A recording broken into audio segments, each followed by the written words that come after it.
అందరికీ నమస్కారం. మరి ఈ రోజున రాష్ట్రంలో ఈ కూటమి పరిపాలనలో మహిళలపై దాడులు, అత్యాచారాలు, లైంగిక వేధింపులు ఇన్ని జరుగుతూ ఉన్నా ఈ రెడ్ బుక్ ప్రభుత్వంలో వాళ్ళకేమి పట్టనట్టు ఉండడం ఎంత దారుణం, ఎంత అన్యాయం. ముఖ్యంగా ఆ లైంగిక వేధింపులు, అత్యాచారాల్లో ఉన్నదా ఎవరయ్యా అంటే ఈ టీడీపీ నాయకులు, కార్యకర్తలనే చెప్పాలి. ఎందుకనంటే రాష్ట్రాన్ని రక్షించి మహిళలకు భద్రత కల్పించాల్సిన ఈ ప్రభుత్వమే ఈ రీతిలో తయారైంది అంటే ఆ నాయకుల్లో మా వెనకాల మా నాయకుడు ఉన్నాడు, మేము ఏది చేసినా మాకు చెల్లుబాటు అవుద్ది, మా నాయకుడే చూసుకుంటాడు, మమ్మల్ని కాపాడుతాడు అని చెప్పి మహిళలపై ఈ రకంగా దారుణాలు చేస్తూ ఉన్నారు. సాటి మహిళగా మహిళా మంత్రి అయినటువంటి సంధ్యారాణి గారు ముఖ్య అనుచరుడు, అనధికార పిఏ ఒంటరి మహిళపై భర్తను కోల్పోయి కారుణ్య ఉద్యోగం చేసుకుంటూ తన జీవనాన్ని సాగిస్తూ ఉంటే తనని లైంగిక వేధించడమే కాకుండా తన ఆర్థికంగా కూడా దోచుకోవడం ఎంత అన్యాయం, ఎంత దారుణం. మహిళలపై మీకున్నటువంటి గౌరవం ఏంటనేది అర్థమవుతా ఉంది.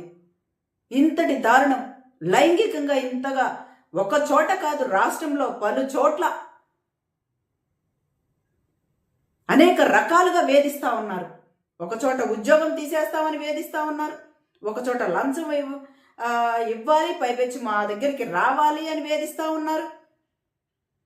రేషన్ కార్డు కావాలంటే మహిళలకు లైంగికంగా వేధింపులు. ఇలా ప్రతి చోట ఇక్కడ అక్కడ అని లేదు. పియ్యాలైతే ఇక చెప్పనవసరం లేదు.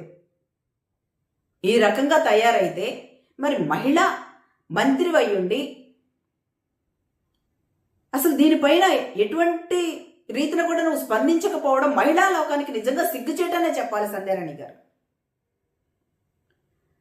మహిళలపై ఎక్కడ అన్యాయం జరిగినా నేను అక్కడ తక్షణమే వాలిపోతాను, మహిళలకి న్యాయం చేస్తాను అనేటువంటి మరి పవన్ కళ్యాణ్ గారు ఎక్కడికి వెళ్ళిపోయారు?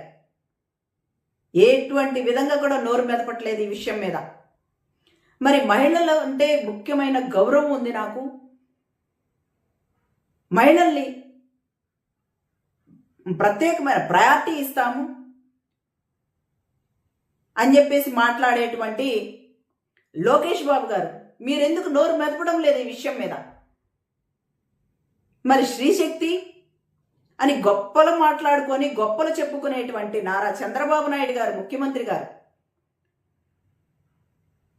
మరి మీ మహిళా మంత్రి అనుచరుడు సతీష్ మరి ఈ రకంగా లైంగిక వేధింపు చేస్తూ ఉంటే, మీడియాకి చెప్పుకొని ఆవిడ బాధను వెళ్ళవచ్చుకుంటా ఉంటే మీరేం చేస్తూ ఉన్నారు?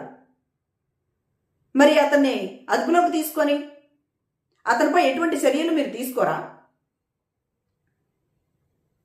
నిజంగా మీకు మహిళలపై గౌరవం అనేది ఉంటే అతనిపై వెంటనే చర్యలు తీసుకొని మరి మహిళా మంత్రి అయినటువంటి సంధ్యారాణి గారిని ఆ పదవిలో నుంచి తప్పించి మహిళలపై మీకున్న గౌరవాన్ని కాపాడుకుంటారని